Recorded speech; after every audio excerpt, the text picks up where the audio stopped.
Hello बच्चों, हम लोग सीखने वाले हैं आज एक नया टॉपिक जहां पर हम लोग सीखेंगे दैट इज़ किसी भी कैपेसिटर प्लेट के बीच में अगर हम डाइलेक्ट्रिक प्लेस कर दें, यानी effect of dielectric in capacitor. ठीक है बच्चों, बहुत आसान सा टॉपिक है और बहुत अच्छे तरीके से डील किया जाएगा। ठीक है, जैसे देखो हम लोगों ने कैपेसिटर को बनाया था ना, कैपेसिटर को बनाने के लिए क्या करते हैं हम लोग, दो कंडक्टिंग प्लेट लेते हैं, उनके बीच में इंसुलेटिंग मटेरियल फिल कर देते हैं।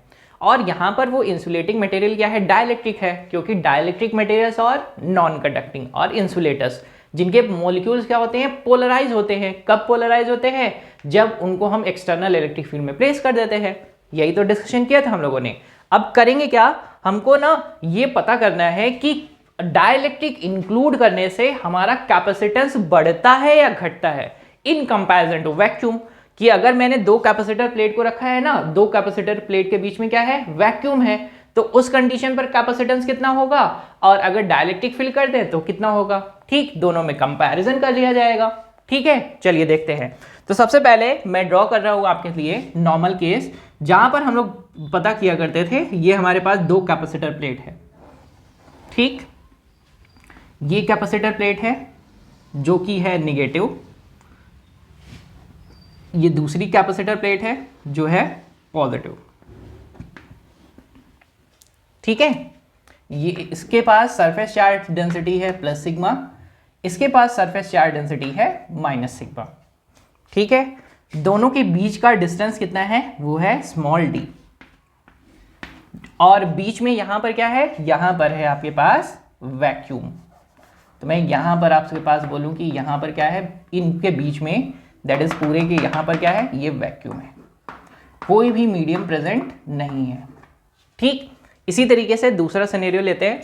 यहां पर मैंने बना दिया है वही कैपेसिटर प्लेट। ठीक, ये रही आपकी पहली कैपेसिटर प्लेट पॉजिटिव वाली, और ये आपके पास दूसरी कैपेसिटर प्लेट जो कि है निगेटिव वाली।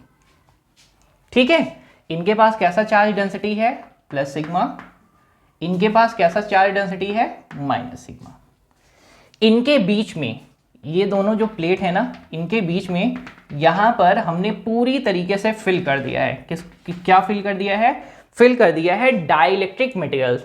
और डाइलेक्ट्रिक मटेरियल फिल किया है तो उनके मॉलिक्यूल को हमने रिप्रेजेंट किया है कुछ ऐसे, उनके मॉलिक्यूल्स ऐसे हैं कुछ। ये डाइलेक्ट्रिक के मॉलिक्यूल्स हैं। ठीक है, इन मॉलिक्यूल्स के पास है क्या, इन मॉलिक्यूल्स के पास चार्ज हैं। कैसे चार्ज, दैट इज पॉजिटिव और निगेटिव चार्जेस हैं। ठीक है, अब जरा ध्यान से समझते हैं। ये प्लेट को मैं थोड़ा सा बना देता हूं कुछ ऐसा, ताकि लगे कि ये प्लेट है।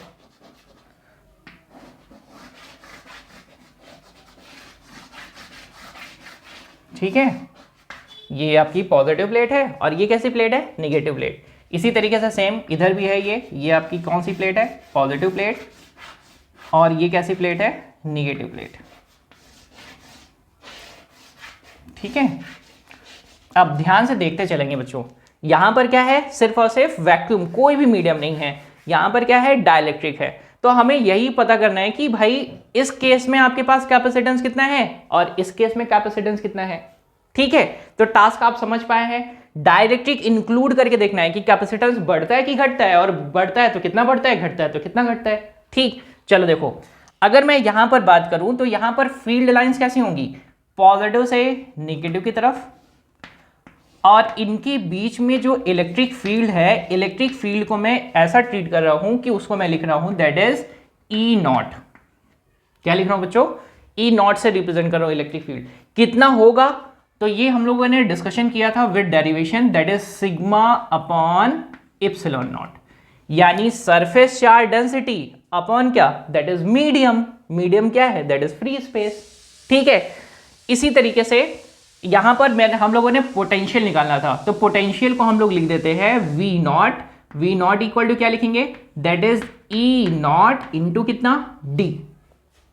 ठीक, तो अगर मैं आपको बोलूं कि कितना आएगा, तो पुट कर देते हैं value, that is sigma into D upon कितना, इप्सिलॉन नॉट। ठीक है, और अगर मैं सिग्मा का वैल्यू प्लेस कर दूं, तो सिग्मा क्या है, ये तो वी नॉट ही है। तो आप बताओ जरा सिग्मा क्या है। सिग्मा हमारे पास होता है दैट इज इसके ऊपर जो भी चार्ज अपॉन इसका एरिया। तो हमारे पास क्या आ जाता, यहां से आ जाता that is sigma equal to क्या, चार्ज अपॉन एरिया। तो चार्ज अपॉन एरिया इनटू कितना है, डी अपॉन क्या, इप्सिलॉन नॉट। ये आपके पास क्या आ चुका है, पोटेंशियल। और अगर हम कैपेसिटेंस निकालें तो कैपेसिटेंस आपके पास आता था सिंपली, ये Q और Q तो कट जाएंगे, बचेगा epsilon not A upon D. ठीक, छोटी छोटी बातें बच्चों याद रखने वाली। इलेक्ट्रिक फील्ड आपके पास है that is sigma upon epsilon not. Potential अगर आपको निकालना है तो simply E not into D कर सकते हैं। ठीक, कैपेसिटेंस अगर आपको चाहिए तो कैपेसिटेंस का फॉर्मूला आपने निकाल रखा है that is epsilon not A upon D. ठीक है, कोई गड़बड़ तो नहीं करेंगे। अब जरा ध्यान देते हैं, यहां के बाद हम लोग सिंपली ना, अब मुझे क्या चाहिए, मीडियम के लिए चाहिए। तो मीडियम में चेंज क्या क्या है, जैसे ही आप दोनों प्लेट के बीच में डाइलेक्ट्रिक को प्लेस करते हैं, तो डाइलेक्ट्रिक को प्लेस करने के बाद जो इनके पास चार्ज है, मॉलिक्यूल के पास जो चार्ज है वो क्या अरेंज हो जाते, कैसे, पॉजिटिव प्लेट की तरफ इनका निगेटिव चार्ज, ये तो बात हो गई, निगेटिव चार्ज किधर, पॉजिटिव प्लेट की तरफ, और जो इनका निगेटिव प्लेट है उधर की तरफ क्या रहेगा, पॉजिटिव चार्ज। तो हमने प्लेस कर दिया। अब ये मॉलिक्यूल का जो लास्ट वाला लेयर है वो क्या बनाता है, एक अपने आप में सरफेस बना लेता है। ये तो हमने पढ़ा था कि भाई पोलराइज होने के बाद ये बना लेते हैं अपने आप में एक सरफेस, कुछ ऐसे। ठीक है, तो ये क्या बन गया, एक ऑलरेडी एक सरफेस बन गया। किसका बन गया है सरफेस, ये निगेटिव चार्ज वालों का। ये इस पे चार्ज कैसा है, निगेटिव। तो मैं इसके लिए इसका सरफेस चार्ज डेंसिटी रख देता हूं दैट इज माइनस सिग्मा। लेकिन किस केस क्या हुआ है, ये पोलराइज हुआ है, तो माइनस सिग्मा इंटू पी। ये प्लेट जो फॉर्म हो चुकी है, कौन सी प्लेट, आफ्टर पोलराइजेशन। ठीक है, और इसी तरीके से इनका ये जो पॉजिटिव वाला होगा ये भी एक प्लेट बना लेगा, प्लेट पतली प्लेट की तरह बिहेव करेगा, और इस पर मौजूद जो ये सरफेस पर चार्ज है वो कैसा है, पॉजिटिव। तो अगर इनके ऊपर पॉजिटिव चार्ज है, यहां पर कैसे चार्ज है, ये इनके पास निगेटिव, निगेटिव, निगेटिव, निगेटिव और निगेटिव और निगेटिव। यहां पर कैसे चार्ज है, positive, positive, positive, positive, positive और पॉजिटिव। तो यहां पर इनका सरफेस चार्ज डेंसिटी कितना होगा, इनका सरफेस चार्ज डेंसिटी है that is plus sigma P. तो अब अगर मैं ओवरऑल कॉन्टेक्स्ट में बात करूं आपसे, तो यहां पर क्या हो जाएगा, इनका सरफेस चार्ज डेंसिटी क्या हो गया, पहले कितना था, सिग्मा, फिर क्या हो गया, सिग्मा माइनस सिग्मा पी, तो रिमेनिंग कितना हो गया, सिग्मा माइनस सिग्मा पी। और अगर मैं इस तरफ सेम इधर भी देखूं तो इधर क्या हो जाएगा, माइनस सिग्मा पी। यानी यहां पर भी क्या हो गया, यहां पर भी सरफेस चार्ज डेंसिटी घट गया। ठीक बात है। अब करना क्या रहेगा, आपको निकालना है इलेक्ट्रिक फील्ड। तो इलेक्ट्रिक फील्ड को हम लोग डिफाइन कर देते हैं दैट इज इलेक्ट्रिक फील्ड हो गया है कितना, that is surface charge density कम हो गया, यानी sigma minus sigma P upon क्या कर देंगे, अपॉन दैट इज परमिटिविटी। ये हो गया क्या आपके पास इलेक्ट्रिक फील्ड। अगर पोटेंशियल की बात करें तो पोटेंशियल का फॉर्मूला हम लोग सिंपली लिखते हैं that is E into D. तो हम लोग क्या कर सकते हैं, E का वैल्यू सेट कर सकते हैं। तो लिखेंगे क्या, पोटेंशियल बराबर sigma minus sigma P upon क्या लिखेंगे, अपॉन लिखेंगे that is epsilon naught into क्या, डी। ठीक, ये आपके पास आ गया पोटेंशियल। अगर अब कैपेसिटेंस की बात करें तो कैपेसिटेंस कितना लिख देंगे, तो कैपेसिटेंस लिखेंगे कितना, दैट इज यहां पर कितना है, that is epsilon not a upon कितना, डी। कैपेसिटेंस क्या है, epsilon not a upon D. तो कैपेसिटेंस निकालने के लिए अब करें क्या, तो हमारे पास कैपेसिटेंस का फॉर्मूला ये जो हमने निकाला है ना, ये कहां से आया है, तो कैपेसिटेंस इक्वल टू होता है चार्ज अपॉन पोटेंशियल। क्या लिखते हैं हम लोग, चार्ज अपॉन पोटेंशियल। तो हमें तो पोटेंशियल तो मिल चुका है, पोटेंशियल कितना मिल चुका है, sigma minus sigma P into D upon epsilon not. तो हम क्या कर सकते हैं, इसी को अगर सेट कर दे तो हमारे पास काम हो जाएगा, बन जाएगा, आसानी से आ जाएगा। अब थोड़ा ध्यान देने वाली बात, ये जो आपके पास सिग्मा माइनस सिग्मा पी है ये डिपेंड किस पर कर रहा है, देखेंगे जरा। तो ये जो आपके पास सिग्मा माइनस सिग्मा पी है ये डिपेंड करता है आपके पास सिग्मा पर। यानी जितना ये जो डिस्ट्रीब्यूशन हो रहा है, जैसे सपोज करो ना कि आपके पास डिस्ट्रीब्यूशन हो रहा है, तो ये इसका resultant sigma minus sigma P depend किस पर करेगा, इस पर। जैसे सपोज करो यहां पर कुछ चार्जेस हैं आपके पास, यहां पर चार्ज है, तो जितना ज्यादा ये चार्ज होगा, मान लो अगर आपके पास 10 चार्ज है यहां पर, तो यहां पर पोलराइज कितने हो रहे हैं, 1। तो आपके पास सिग्मा माइनस सिग्मा पी कितना आएगा, 9। यानी ये डिपेंड किस पर कर रहा है, अल्टीमेटली सिग्मा पर। तो यहां पर हम लोग क्या करते हैं, इस प्रोपोर्शनैलिटी को हटाते हैं, और प्रोपोर्शनैलिटी को हटाएंगे तो क्या लाएंगे, लगाएंगे sigma minus sigma p equal to sigma upon K. बच्चों यही एक छोटा सा काम था बस, जो आप थोड़ा सा ट्रिकी रहता है, बस यही करें कि सिग्मा माइनस सिग्मा पी की जगह पर क्या सेट कर देंगे, सिग्मा अपॉन के। तो अगर मैं यहां पर आपके पास बात करूं कि अल्टीमेटली पोटेंशियल आया कितना, तो पोटेंशियल आपके पास आ चुका है V equal to sigma upon K epsilon naught into d. ये आपके पास आ चुका है पोटेंशियल। ठीक, किसके बाद, डाइलेक्ट्रिक इंक्लूड करने के बाद।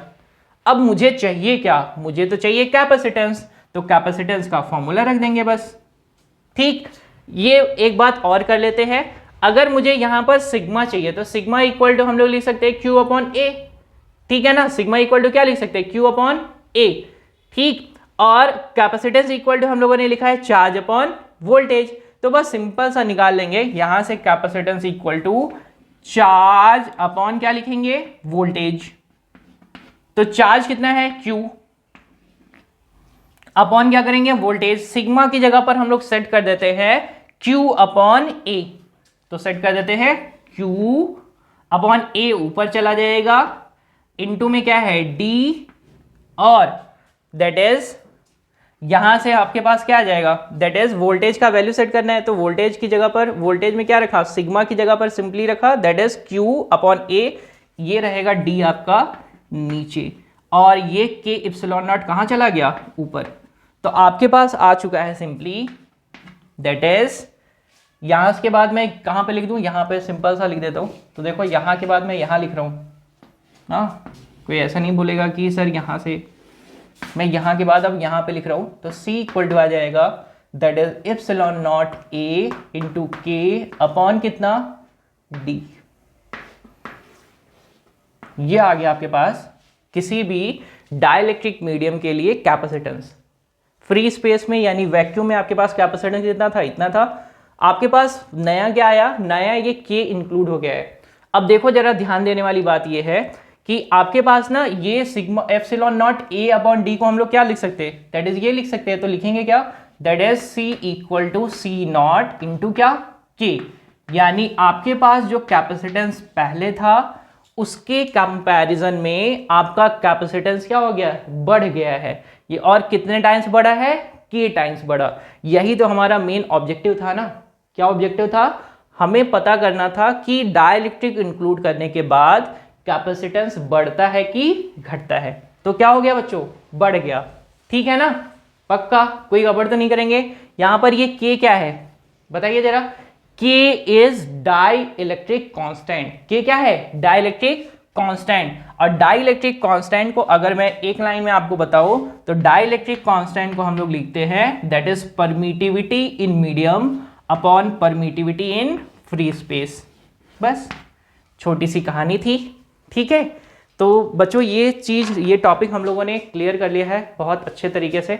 मैं उम्मीद करूंगा बच्चों ये डेरिवेशन आपको बहुत अच्छे तरीके से समझ में आया है, जहां पर डाइलेक्ट्रिक हमने पूरी तरीके से फिल कर रखा था। नेक्स्ट डेरिवेशन में हम लोग सॉल्व करेंगे कि अगर मैं हम लोग डाइलेक्ट्रिक को कुछ पार्शियली फील्ड करें तो वहां पर आपके पास कितना चेंज आएगा, या आपके पास कैपेसिटेंस में किस तरीके का वेरिएशन आएगा।